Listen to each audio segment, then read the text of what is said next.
ನಮಸ್ತೆ. ವಿಜಯ್, ಅಣ್ಣಾಮಲೈ, ಪೋತಾರ್ ಸೇಮ್, ಇಬ್ರು ಒಂದೇ. ಇಬ್ರು ಬೇರೆ ಬೇರೆ ವ್ಯಕ್ತಿಗಳಾಗಿದ್ರು ಇಬ್ಬರ ರಾಶಿ ಒಂದೇ, ಅದು ಕರ್ಕಾಟಕ, ಕ್ಯಾನ್ಸರ್. ಇವರಲ್ಲಿರೋ ಸೇಮ್ ಕ್ವಾಲಿಟೀಸ್ ಬಗ್ಗೆ ನಿಮಗೆ ಹೇಳ್ತೀನಿ ನೋಡಿ. 1, ಕರೇಜ್. 2, ಹಾನೆಸ್ಟ್. 3ನೇದು ಸಿಂಪ್ಲಿಸಿಟಿ. 4ನೇದು ಹೆಲ್ಪಿಂಗ್ ನೇಚರ್. 5, public support. 6ನೇದು ಡಿಸಿಷನ್ ಮೇಕಿಂಗ್ ಸ್ಕಿಲ್. 7ನೇದು ಫೇಮ್. 8ನೇದು ಫೈಟ್ ಅಲೋನ್, ಬಿ ಅಲೋನ್. 9ನೇದು ಇಂಟ್ರವರ್ಟ್. 10ನೇದು doing journey and travel more. ಈ ತರ ಈ ಕರ್ಕಾಟಕ ರಾಶಿಯಲ್ಲಿರೋ ಈ 10 ಕ್ವಾಲಿಟೀಸ್ಗಳು ಎಲ್ಲ ಕರ್ಕಾಟಕ ರಾಶಿಯವ್ರಿಗೂ ಇರುತ್ತೆ. ಅದರಲ್ಲಿ ನಿಮಗೆ ಗೊತ್ತಾಗ್ಲಿ ಅನ್ನೋದಕ್ಕೋಸ್ಕರ ಇಬ್ಬರನ್ನ ವ್ಯಕ್ತಿಗಳನ್ನ ನಾನು ಎಕ್ಸಾಂಪಲ್ ತಗೊಂಡೆ. ಇದ್ರ ಜೊತೆ ಈ ಕರ್ಕಾಟಕ ರಾಶಿ ಅಂತ ಹೇಳೋದು ಕಾಲಪುರುಷನಿಗೆ 4ನೇ ರಾಶಿ ಆಗಿರೋದ್ರಿಂದ ಇದು ತಾಯಿ ರಾಶಿ ಅಂತಾನೆ ಕರಿತೀನಿ. ಯಾಕಂತ ಹೇಳಿದ್ರೆ ದೇ ಆರ್ ವೆರಿ ಎಮೋಷನಲ್. ಬೇಗ ಒಂದು ವಿಷಯಕ್ಕೆ ಅಟ್ಯಾಚ್ಮೆಂಟ್ ಆಗ್ಬಿಡ್ತಾರೆ. ಒಂದು ವಿಷಯಕ್ಕೆ ಬೇಗ ಎಮೋಷನ್ ಆಗಿದ್ರೆ ಹೇಗೆ ಅಂತ ಹೇಳಿದ್ರೆ ಬೇಗ ಒಬ್ಬರನ್ನ ಹಚ್ಕೊಬಿಟ್ರೆ ಅದರಿಂದ ರಿಲೇಶನ್ಶಿಪ್ ಇಂದ ಆಚೆ ಬರಕ್ಕಾಗಲ್ಲ. ತುಂಬಾ ಡಿಪೆಂಡ್ ಆಗಿರ್ತಾರೆ. ಒಬ್ಬರ ಮೇಲೆ ಬೇಗ ಲವ್ ಮಾಡ್ಬಿಟ್ರೆ, ಬೇಗ ಒಬ್ಬರನ್ನ ಇಷ್ಟಪಟ್ಬಿಟ್ರೆ ಅದರಿಂದ ಆಚೆ ಬರಕ್ಕಾಗಲ್ಲ. ಅವ್ರಿಗೆ ತುಂಬಾ ಸೆಂಟಿಮೆಂಟ್ ಆಗಿರ್ತಾರೆ, ತುಂಬಾ ಎಮೋಷನ್ ಆಗಿರ್ತಾರೆ.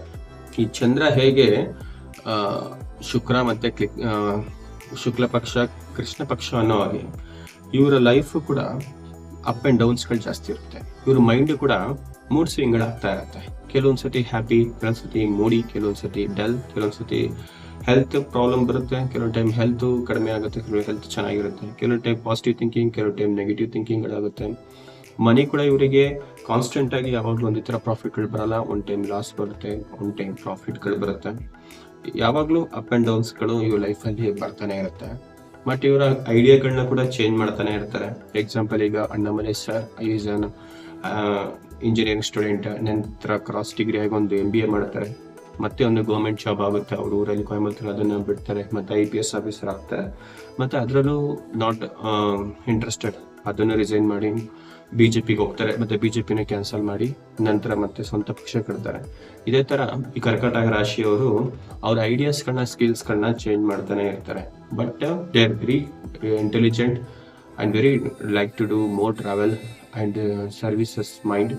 ತುಂಬಾ ಈ ಪೊಲೀಸು, ಮಿಲಿಟರಿ, ಡಾಕ್ಟರ್ಸ್ಗಳು, ಇಂಜಿನಿಯರ್ಸ್ಗಳು ಈ ಮಕ್ಕಳನ್ನ ಕಾಪಾಡುವಂತ ಜಾಗದಲ್ಲಿ ಈ ಕರ್ಕಾಟಕ ರಾಶಿಯವರು ಇರ್ತಾರೆ. ಅದೇ ಪಾಲಿಟಿಕ್ಸ್, ಆರ್ಮಿ, ಪೊಲೀಸ್ ಆಗಿರೋ ಡಾಕ್ಟರ್ಸ್ಗಳು, ನರ್ಸ್ಗಳು ಇವರೆಲ್ಲ ಸಾಮಾನ್ಯವಾಗಿ ಈ ಕರ್ಕಾಟಕ ರಾಶಿಗೆ ಬಂದ್ಬಿಡ್ತಾರೆ. ಈವನ್ ಟ್ರಾವೆಲ್ ಫೀಲ್ಡ್ ಅಲ್ಲಿ ಇರುವಂತಹ ಡ್ರೈವರ್ಸ್ಗಳು, ಪೈಲಟ್ಗಳು, ಏರ್ ಹೋಸ್ಟರ್ಸ್ಗಳು ಇವರೆಲ್ಲರೂ ಕೂಡ ಕರ್ಕಾಟಕ ರಾಶಿಯಾಗಿರ್ತಾರೆ. ಯಾಕಂತ ಹೇಳಿದ್ರೆ ಇವ್ರಿಗೆ ತುಂಬಾ ಕ್ರಿಯೇಟಿವ್ ಮೈಂಡ್ ಇರುತ್ತೆ. ನನಗೆ ಗೊತ್ತಿರೋಂಗೆ ದೊಡ್ಡ ದೊಡ್ಡ ಡೈರೆಕ್ಟರ್ಸ್ಗಳು, ಸಿನಿಮಾ ಆರ್ಟಿಸ್ಟ್ಗಳೆಲ್ಲ ಈ ಕರ್ಕಾಟಕ ರಾಶಿಯವರೇ. ಈವನ್ ದೊಡ್ಡ ದೊಡ್ಡ ಬಿಸ್ನೆಸ್ ಮ್ಯಾನೇಜರ್ಸ್ಗಳು, ದೊಡ್ಡ ದೊಡ್ಡ ಆಂಟರ್ಪ್ರಿನಿಯರ್ಸ್ಗಳು, HR, ಬಿಸ್ನೆಸ್ ಮ್ಯಾನ್, ಗೌರ್ಮೆಂಟ್ ಎಂಪ್ಲಾಯೀಸ್ಗಳು, ಪೊಲಿಟಿಷಿಯನ್ಸ್ ಎಲ್ಲರೂ ಈ ಕರ್ಕಾಟಕ ರಾಶಿಯಲ್ಲಿ ಬರ್ತಾರೆ. ಬಟ್ ಇವ್ರದ್ದು ಈ ಕೆಲವು ವಿಷಯಗಳನ್ನ ಇವರು ಅವಾಯ್ಡ್ ಮಾಡೋದು ತುಂಬಾ ಒಳ್ಳೇದು. ಏನಂತ ಹೇಳಿದ್ರೆ ಯಾವುದೇ ಒಂದು ಡಿಸಿಷನ್ ತಗೊಳ್ಳೋಕ್ಕಿಂತ ಮುಂಚೆ 1-2 ಸತಿ ಯೋಚನೆ ಮಾಡಿ ಡಿಸಿಷನ್ ತಗೊಂಡ್ರೆ ಲೈಫಲ್ಲಿ ತುಂಬಾ ಚೆನ್ನಾಗಿರುತ್ತೆ. ಬಟ್ ಏನಂತ ಹೇಳಿದ್ರೆ ಈ ಕರ್ಕಾಟಕ ರಾಶಿಯವರು ಲೈಫ್ ಪೂರ್ತಿ ಇವರು ಬೇರೆಯವ್ರನ್ನ ಡಿಪೆಂಡ್ ಮಾಡ್ಕೊಂಡೇ ಇರ್ತಾರೆ. ಯಾವಾಗಲೂ ತಂದೆ ತಾಯಿ ಮೇಲೆ, ಹೆಂಡತಿ ಮಕ್ಕಳ ಮೇಲೆ, ಗಂಡನ ಮೇಲೆ ತುಂಬಾ ಪ್ರೀತಿಯಾಗಿರ್ತಾರೆ. ಅದರಿಂದ ಇವರಿಗೆ ನೆಗೆಟಿವ್ಗಳೇ ಜಾಸ್ತಿ ಸಿಗುತ್ತೆ. ಯಾಕಂತ ಹೇಳಿದ್ರೆ ಇವರು ತಾಯಿ ರಾಶಿ ಆಗಿರೋದ್ರಿಂದ ಇವ್ರು ಕೊಡುವಂತ ಪ್ರೀತಿ ಅಪೋಸಿಟ್ ಅಲ್ಲಿ ಇರೋರು ಕೊಡ್ತಾರೆ ಅಂತ ನಾವು ಹೇಳಕ್ಕಾಗಲ್ಲ. ಹೀಗಾಗಿ but they are very qualified, very strong. Physically they are very strong, mentally they are very strong, but they are hardly, they are very psychologically they are very weak. Dependency ಒಂದೇ ಇದ್ರಲ್ಲಿ ಹೇಳ್ಬೇಕು ಅಂತ. ಬಟ್ ಇದು ಕಾಲಪುರುಷನಿಗೆ 4ನೇ ಮನೆ ಆಗಿದ್ದು, ಅದು ನೀರು ರಾಶಿ, ವಾಟರ್ ಜೋಡಿಯಕ್ಸ್ ನೀರು ರಾಶಿ ಆಗಿರೋದ್ರಿಂದ ತುಂಬಾ ಎಮೋಷನಲ್ ಆಗಿರ್ತಾರೆ. ಅದನ್ನ ಸ್ವಲ್ಪ ಅವ್ರು ಕಂಟ್ರೋಲ್ ಮಾಡ್ಕೊಂಡ್ರೆ ಲೈಫಲ್ಲಿ ಇವ್ರಿಗೆ ಸಿಗುವಂತ ಸಕ್ಸಸ್ ಬೇರೆ ಯಾರಿಗೂ ಸಿಗೋದಿಲ್ಲ. ರಾಶಿಯವರು ತುಂಬಾ ಸೈಲೆಂಟ್ ಆಗಿ ಇಂಟ್ರೋವರ್ಟ್ ಆಗಿರ್ತಾರೆ. ಇವರು ಜಾಸ್ತಿ ಫ್ರೆಂಡ್ಸ್ಗಳ ಜೊತೆ ಬೆರೆಯಲ್ಲ. ಇವ್ರಿಗೆ ಜಾಸ್ತಿ ಫ್ರೆಂಡ್ಸ್ ಅನ್ನೋರು ಇರಲ್ಲ, ಫ್ರೆಂಡ್ಶಿಪ್ ಅನ್ನೋದು ಇರುತ್ತೆ. ಹಂಗಂದ್ರೆ ಎಕ್ಸಾಂಪಲ್ ಹೇಳ್ತೀನಿ. ಫ್ರೆಂಡ್ಸ್ ಅಂತ 100 ಜನ ಇರ್ಬೋದು, ಬಟ್ ಎಲ್ಲರ ಕಷ್ಟ ಸಿಗೋಕ್ಕಾಗಲ್ಲ. ಎಲ್ಲರ ಹತ್ರ ನಮ್ಮ ಪ್ರಾಬ್ಲಮ್ಸ್ನ, ನಮ್ಮ ಖುಷಿನ ನಾವು ಹೇಳ್ಕೊಳಕ್ಕಾಗಲ್ಲ. ಅದೇ ರೀತಿ ಈ ಕರ್ಕಾಟಕ ರಾಶಿಯವರು ಇವ್ರಿಗಿರೋರು ತುಂಬಾ ಫ್ಯೂ ಫ್ರೆಂಡ್ಸ್ಗಳು, ಬಟ್ ಬೆಸ್ಟ್ ಫ್ರೆಂಡ್ಸ್ ಆಗಿರ್ತಾರೆ. ಕಷ್ಟಕ್ಕಾಗುವಂಥವ್ರು ಬಟ್ ಇವರು ಎಲ್ಲರ ಹತ್ರನೂ ಇವರ ಫೀಲಿಂಗ್ಸ್ನ ಮತ್ತೆ ಇವ್ರ ಎಮೋಷನ್ಸ್ನ ಶೇರ್ ಮಾಡಲ್ಲ. ನಾನು ಹೇಳಿದ್ನಲ್ಲ, 1 or 2 ಫ್ರೆಂಡ್ಸ್ ಇಟ್ಕೊಂಡಿರ್ತಾರೆ ಲೈಫಲ್ಲಿ, ಅವ್ರ ಹತ್ರ ಮಾತ್ರ ಅವ್ರ ಪ್ರಾಬ್ಲಮ್ಸ್ ಅಂಡ್ ಫೀಲಿಂಗ್ಸ್ನ ಎಮೋಷನ್ಸ್ಗಳನ್ನ ಶೇರ್ ಮಾಡ್ಕೋತಾರನ್ನ ಬಿಟ್ರೆ ಬೇರೆ ಯಾರ ಹತ್ರನೂ ಮಾಡಲ್ಲ. ಅವರಿಗೆ ಈ ಸ್ಟೊಮಕ್ ರಿಲೇಟೆಡ್ ಪ್ರಾಬ್ಲಮ್ಗಳು ಬರುತ್ತೆ. ಹಾಗಾಗಿ ಏನ್ ಮಾಡ್ಬೇಕಂತ ಹೇಳಿದ್ರೆ, ಇವರು ಜಾಸ್ತಿ ಸ್ಟ್ರೀಟ್ ಫುಡ್ಗಳು ಮತ್ತೆ ನಾನ್ ವೆಜ್ಗಳನ್ನ ಜಾಸ್ತಿ ಇಷ್ಟಪಟ್ಟು ತಿಂತಾರೆ ಔಟ್ಸೈಡ್. ಅದನ್ನೇ ಸ್ವಲ್ಪ ಅವಾಯ್ಡ್ ಮಾಡಬೇಕು. ಮತ್ತೆ ಇವರು ನೈಟಲ್ಲಿ ಸರಿ ನಿದ್ರೆ ಮಾಡೋದಿಲ್ಲ, ನೆಕ್ಸ್ಟ್ ಡ್ಯೂಟಿ ಜಾಸ್ತಿ ಮಾಡ್ತಾರೆ. ಇವ್ರ ಸ್ಕಿಲ್ ಎಲ್ಲ ಆಗ್ಲೇ ಡೆವಲಪ್ ಮಾಡೋದು, ಅದ್ರ ಸ್ವಲ್ಪ ಕೇರ್ಫುಲ್ ಆಗಿರಬೇಕು. ಮತ್ತೆ ಅವರಿಗೆ ಸ್ವಲ್ಪ ಸ್ಕಿನ್ ಪ್ರಾಬ್ಲಮ್ಗಳು ಬರುತ್ತೆ, ಅದ್ರ ಸ್ವಲ್ಪ ಕೇರ್ಫುಲ್ ಆಗಿದ್ರೆ ಇವರಿಗೆ ಅಂತ ದೊಡ್ಡ ಹೆಲ್ತ್ ಇಶ್ಯೂಗಳು ಯಾವ ಬರಲ್ಲ ನಾನ್ ನೋಡಿರೋ ಹಾಗೆ. ಬಟ್ ಅದ್ ಬಂದ್ಬಿಡುತ್ತೇನೋ ಅನ್ನೋ ಭಯ ಇರುತ್ತೆ ಇವರಿಗೆ ಕೊನೆ ಗಂಟೆ. ಬಟ್ ಅದು ಕೊನೆ ಗಂಟೆ ಅವ್ರ ಮನ್ಸೆಲ್ಲ ಕಾಯಿಲೆ ಇದೆ ಅಂತ ಮನ್ಸಲ್ಲಿ ಇವ್ರಿಗೆ ಅನ್ಸುತ್ತೆ. ಬಟ್ ಅಂತದ್ ಏನು ಇರಲ್ಲ. They are physically very strong, they are very fit, but psychologically mentally they are little bit of weak. ಆ ವಿಚಾರದಲ್ಲಿ ಸ್ವಲ್ಪ ಅವ್ರು ಬಂದು ಮೆಡಿಟೇಷನ್ ಸ್ವಲ್ಪ ಮಾಡಬೇಕು morning time. And worshipping of Lord Shiva on Monday, ಶಿವನ ಪೂಜಿಸಿದ್ರೆ ಸೋಮವಾರ ಅಥವಾ ರಾಹು ಕಾಲದಲ್ಲಿ ಶುಕ್ರವಾರ ತಾಯಿ ದುರ್ಗನ ಪೂಜಿಸಿದ್ರೆ ಆ ಧೈರ್ಯನು, ಈ ಮೂಡ್ ಸ್ವಿಂಗ್ಗಳು, ಈ ಮನಸ್ಸು ಬದಲಾಗೋದು, ಈ ಸೈಕಾಲಜಿಕಲ್ ಪ್ರಾಬ್ಲಮ್ಸ್ಗಳೆಲ್ಲ ಕ್ಲಿಯರ್ ಆಗ್ತವೆ. ಈ ಕರ್ಕಟ ರಾಶಿಯವರು ಈ ಚಂದ್ರ ಹೇಗೆ ಬ್ಯೂಟಿಫುಲ್ ಆಗಿ ತುಂಬಾ ಕೂಲ್ ಆಗಿರ್ತಾರೋ ಅದೇ ರೀತಿ ಈ ಕರ್ಕಟ ರಾಶಿಯವರ ಈ ಚಂದ್ರ ಅನ್ನೋ ಈ ಕ್ವಾಲಿಟೀಸ್ ಇರೋ ಹಾಗೇನೆ ಇವರು ಡೇಗಿಂತ ನೈಟ್ ತುಂಬಾ ಆಕ್ಟಿವ್ ಆಗಿರ್ತಾರೆ. ಇವರು ಯಾವಾಗ ಮಲಗ್ತಾರೆ, ಯಾವಾಗ ಡ್ಯೂಟಿಗೆ ಹೋಗ್ತಾರೆ, ಯಾವಾಗ ನಗಾಡ್ತಾರೆ, ಯಾವಾಗ ಖುಷಿಯಾಗಿರ್ತಾರೆ ಅಂತಾನೆ ಹೇಳಕ್ಕೆ ಆಗಲ್ಲ. ನನಗೆ ಗೊತ್ತಿರೋ ಹಾಗೆ ಈ ಕರ್ಕಟ ರಾಶಿಯವರು ನೈಟಲ್ಲೇ 1 ಗಂಟೆ 2 ಗಂಟೆ ತನಕ ಕೆಲಸ ಮಾಡ್ತಿರ್ತಾರೆ. ತನ್ನ ಸ್ಕಿಲ್ನ ಡೆವಲಪ್ ಮಾಡೋದುಂಟು, ತನ್ನ ಪ್ಯಾಷನ್ಗಳೇನಿರುತ್ತೋ ಅದೆಲ್ಲ ನೈಟ್ ಹೊತ್ತೇ ಇವರು ಟ್ರೈ ಮಾಡ್ತಿರ್ತಾರೆ ತುಂಬಾ. ಬಟ್ ಇದು ತುಂಬಾ ಒಳ್ಳೇದು ಕೂಡ, ಯಾಕಂದ್ರೆ ಇವರು ನೈಟಲ್ಲೇ ತುಂಬಾ ಆಕ್ಟಿವ್ ಆಗಿರ್ತಾರೆ. ಬಟ್ ಅದು ತುಂಬಾ ಕೈ ಹಿಡಿಯುತ್ತೆ. ಮತ್ತೆ ಈ ಚಂದ್ರ ಅಂತ ಹೇಳಿದ್ರೇನೆ ಕ್ರಿಯೇಟಿವ್ ಮೈಂಡ್, ಸ್ಕಿಲ್, ಒಂದು ವಿಷಯನ ಉದ್ಭವ ಮಾಡೋದು ಬ್ರಹ್ಮಾಂಡವಾಗಿ, ಬ್ಯೂಟಿಫುಲ್ ಆಗಿ, ತುಂಬಾ ಚೆನ್ನಾಗಿ. ಈ ಪರ್ಸನ್ ಕೂಡ ಕರ್ಕಟಕ ರಾಶಿಯಲ್ಲಿ ಇವರು ತುಂಬಾ ಅಟ್ರಾಕ್ಟಿವ್ ಆಗಿರ್ತಾರೆ. 10 ಜನ ಹೋಗ್ತಿದ್ರು, ಕರ್ಕಟ ರಾಶಿನ ಒಬ್ಬ ಹೋಗ್ತಿದ್ರೆ ಅವ್ನು ತುಂಬಾ ಅಟ್ರಾಕ್ಟಿವ್ ಆಗಿ ಕಾಣ್ತಾನೆ. ಯಾಕಂದ್ರೆ ಚಂದ್ರ ಅಂದ್ರೆ ಬ್ಯೂಟಿ, ಚಂದ್ರ ಅಂದ್ರೆ ಟ್ರಾವೆಲ್, ಚಂದ್ರ ಅಂದ್ರೆ ವೆರೈಟಿ ಆಫ್ ಫುಡ್, ಚಂದ್ರ ಅಂದ್ರೆ tasty foods and beautiful faces and good physical strength. ಕಾಲಪುರುಷನಿಗೆ ಚಂದ್ರನ ಮನೆಯಲ್ಲಿ ಕುಜ ನೀಚ ಆಗಿರೋದ್ರಿಂದ ಇವರಿಗೆ ಫಿಸಿಕಲ್ ಸ್ಟ್ರೆಂತ್ ಕೂಡ ತುಂಬಾ ಚೆನ್ನಾಗಿರುತ್ತೆ, ತುಂಬಾ ಹ್ಯಾಂಡ್ಸಮ್ ಆಗಿರ್ತಾರೆ. ಮತ್ತೆ ಎಲ್ಲ ಒಬ್ಬರ ಮನೇಲಿ ಪ್ರೊಟೆಕ್ಟ್ ಮಾಡೋದಾಗಿರ್ಬೋದು ಎಲ್ಲಾರನು, ಇದು ಮನೆಗೆ ಮಾತ್ರ ಅಲ್ಲ, ಈವನ್ ಕಂಟ್ರಿನೇ ಪ್ರೊಟೆಕ್ಟ್ ಮಾಡುವಂತ ಕೆಪಾಸಿಟಿನೂ ಎಲಿಜಿಬಿಲಿಟಿನೂ ಇವ್ರಿಗಿರುತ್ತೆ. ಅದು ಆದ್ರೆ ಇವ್ರಿಗೆ ನನಗೆ ತುಂಬಾ ಇಷ್ಟ ಆಗುವಂತ ಕ್ವಾಲಿಟೀಸ್ ಈ ಕರ್ಕಟ ರಾಶಿಲಿ ಏನು ಅಂತ ಕೇಳಿದ್ರೆ ಅವರ ಕೈಂಡ್ನೆಸ್. ತುಂಬಾ ಡೌನ್ ಟು ಅರ್ತ್ ಆಗಿರ್ತಾರೆ. ಎಷ್ಟು ದೊಡ್ಡ ವ್ಯಕ್ತಿಗಳಾಗಿದ್ರು ಸರಾಸರಿಯಾಗಿ ಎಲ್ಲ ವ್ಯಕ್ತಿಗಳ ಹತ್ರನೂ ಬೆರೀತಾರೆ. ದೊಡ್ಡವರು ಚಿಕ್ಕವರು, ಶ್ರೀಮಂತರು ಬಡವರು ಅನ್ನೋ ಭೇದ ಭಾವ ಇರ್ತದೆ. ತುಂಬಾ ಚೆನ್ನಾಗಿ ಎಲ್ಲರ ಹತ್ರನೂ ಹೊಂದ್ಕೊಂಡು ಹೋಗ್ತಾರೆ, ಹೆಲ್ಪ್ ಮಾಡ್ತಾರೆ, ಅವ್ರಿಗೆ ಏನ್ ಕಷ್ಟ ಸುಖ ಅನ್ನೋದು ಕೇಳ್ತಾರೆ. ಮತ್ತೆ ತುಂಬಾ ಸ್ಟ್ರೈಟ್ ಫಾರ್ವರ್ಡ್ ಆಗೂ ಇರ್ತಾರೆ, ಸುಳ್ಳುಗಳೆಲ್ಲ ಹೇಳಲ್ಲ ಅವರು.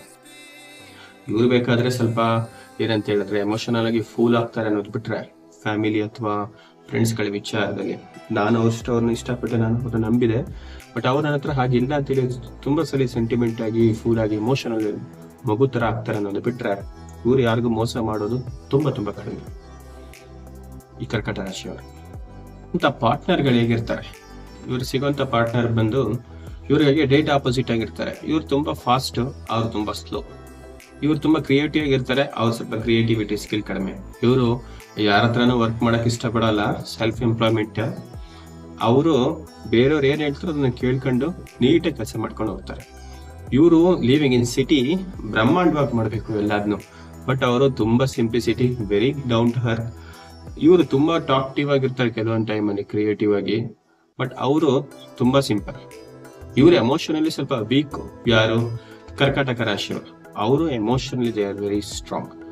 ಇವರು ಬಯಲ್ಸೀಮೆ ಈ ಕಡೆ ಎಲ್ಲಾದ್ರೂ ಹುಟ್ಟಿದ ಸಿಟಿಯಲ್ಲಿದ್ರೆ ಸಿಗುವಂತ ಪಾರ್ಟ್ನರ್ ತುಂಬಾ ಮಲೆನಾಡು ಅಥವಾ ಇವರ ಊರಿಂದ ದೂರ ಇರೋಂಥ ಊರಿಂದ ಇವರಿಗೆ ಪಾರ್ಟ್ನರ್ಗಳು ಸಿಗ್ತಾರೆ.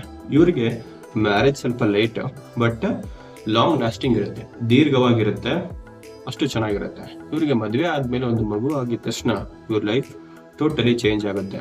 ಮದುವೆ ಆದ್ಮೇಲೆ ಇವರೊಂದು ಮನೇನು, ಜಾಬ್, ಕೆಲಸ ಚೇಂಜ್ ಮಾಡ್ತಾರೆ. ಚೇಂಜ್ ಮಾಡಿದ ತಕ್ಷಣ ಇವ್ರಿಗಿರೋಂಥ ಗ್ರೋತ್. ಒಬ್ರು ಮನೇಲಿ ಹುಟ್ಬಿಟ್ರೆ ಅವ್ರು ತುಂಬಾ ಲಕ್ಕಿ ಅವ್ರ ಮನೆಯವರು. ರೀಸನ್ ಏನು ಅಂತ ಹೇಳಿದ್ರೆ, ಇವ್ರ ತಾಯಿಗೆ ತಾಯಿಯಾಗಿ, ತಂದೆಗೆ ತಂದೆಯಾಗಿ ಮನೇಲಿರೋ ಎಲ್ಲಾ ರೆಸ್ಪಾನ್ಸಿಬಿಲಿಟಿನೂ ಇವ್ರು ಹೊತ್ಕೊಂಡು ಮನೇನ ನೀಟಾಗಿ ನಡ್ಸ್ಕೊಂಡು ಹೋಗ್ತಾರೆ. ಇವರು ಫ್ಯಾಮಿಲಿಗೋಸ್ಕರ ತುಂಬ ತ್ಯಾಗಗಳನ್ನ ಮಾಡ್ತಾರೆ, ಅಡ್ಜಸ್ಟ್ಮೆಂಟ್ಗಳನ್ನ ಮಾಡ್ತಾರೆ. ತಾಯಿ ಥರನೇ ತನ್ನ ಹೆಲ್ತು, ತನ್ನ ಲೈಫ್ ಬಗ್ಗೆ ಕೇರ್ ಮಾಡ್ದಲೆ ಮಕ್ಕಳಿಗೋಸ್ಕರ, ತಾಯಿ ತಂದೆಗೋಸ್ಕರ, ಹೆಂಡತಿ ಮಕ್ಕಳಿಗೋಸ್ಕರ ತನ್ನ ಲೈಫ್ನೇ ಒತ್ತ ಇಡ್ತಾರೆ, ತ್ಯಾಗ ಮಾಡ್ತಾರೆ. ಹಾಗಾಗಿ ಕರ್ಕಟ ರಾಶಿಲಿ ಒಬ್ರು ಜನಿಸಿದ್ರೆ ಮನೇಲಿ ಅವರು ತುಂಬಾ ಲಕ್ಕಿ ಅವ್ರ ಮನೆಯವರೇ. ಅದರಲ್ಲೂ ಕೂಡ ಹೆಣ್ಮಕ್ಳಿಗೆ ಕರ್ಕಟ ರಾಶಿಲಿ ಒಬ್ಬ ಹುಡುಗ ಸಿಕ್ಬಿಟ್ರೆ ದೇ ಆರ್ ವೆರಿ ಲಕ್ಕಿ. ಯಾಕಂದ್ರೆ ಈ ತಾಯಿ ರಾಶಿಲಿರುವಂತ ಈ ವ್ಯಕ್ತಿ, ಈ ಕರ್ಕಟ ರಾಶಿಯವರು ತುಂಬಾ ಪಾಸಿಟಿವ್ನೆಸ್ ಆಗಿರ್ತಾರೆ, ತುಂಬಾ loving and care and responsible ಆಗಿರ್ತಾರೆ. ಅಷ್ಟು ಚೆನ್ನಾಗಿ ಹೆಂಡತಿ ಮಕ್ಕಳನ್ನ ನೋಡ್ತಾರೆ. ನಾನು ತುಂಬಾ ಜನ ನೋಡಿದ್ದೀನಿ, ನನ್ನ ಫ್ರೆಂಡ್ ಸರ್ಕಲ್, ರಿಲೇಟಿವ್ಸ್ಗಳಲ್ಲಿ ಕರ್ಕಟ ರಾಶಿಲಿರೋರು ಅವ್ರ ವೈಫ್ನ, ಅವ್ರ ಹಸ್ಬೆಂಡ್ನ, ಫ್ಯಾಮಿಲಿನ, ಈಗ ತಾಯಿ ತಂದೆ ಆಗಿರ್ಬೋದು, ಇಲ್ಲ ಮದುವೆ ಆಗಿ ಹೋಗಿರುವಂಥ ಅವ್ರ ಮಾವ ಅತ್ತಿಗೆ ಆಗಿರ್ಬೋದು, ಅವ್ರ ಹೆಲ್ತ್ ನೋಡ್ಕೊಳ್ಳೋದು, ಟ್ಯಾಬ್ಲೆಟ್ಸ್ನ ಮೇಂಟೈನ್ ಮಾಡೋದು, ಮತ್ತೆ ಬಿಸ್ನೆಸ್ಸಲ್ಲಿ ಅವರು ಜಾಬಲ್ಲಿ ಗಂಡನಿಗೆ ಹೆಲ್ಪ್ ಮಾಡೋದು ಆಗಿರ್ಬೋದು, ಮಕ್ಕಳನ್ನ ನೋಡ್ಕೊಳ್ಳೋದು, ಟ್ಯೂಷನ್ ಹೇಳ್ಕೊಡೋದಾಗಿರ್ಬೋದು, ಅದೇ ರೀತಿ ಗಂಡನ ನೋಡ್ಕೊಳ್ಳೋದು, ತಾನು ತನ್ನ ಸ್ಕಿಲ್ಸ್ನ ಬೆಳೆಸ್ಕೊಳ್ಳೋದು ಅಂತೇಳಿ ಮಲ್ಟಿ ಟ್ಯಾಲೆಂಟೆಡ್ ಆಗಿರ್ತಾರೆ ಈ ಕರ್ಕಟ ರಾಶಿಯವರು. ಹಾಗಾಗಿ ಎಲ್ರಿಗೂ ನಾನು ಹೇಳೋವಂಥ ಒಂದು ಸಲಹೆ ಏನಂತ ಹೇಳಿದ್ರೆ, ಕರ್ಕಟ ರಾಶಿಯವರು ನಿಮಗೇನಾದರೂ ಸಿಕ್ಕಿದ್ರೆ ಫ್ರೆಂಡ್ ಆಗಿ, ಇಲ್ಲ ಲೈಫ್ ಪಾರ್ಟ್ನರ್ ಆಗಿ, ಇಲ್ಲ ರಿಲೇಟಿವ್ ಯಾರೇ ಸಿಕ್ಕಿದ್ರು ಅಂಥವ್ರನ್ನ ಮಿಸ್ ಮಾಡ್ಕೊಳಕ್ಕೆ ಹೋಗ್ಬೇಡಿ. They are very valuable. Thank you.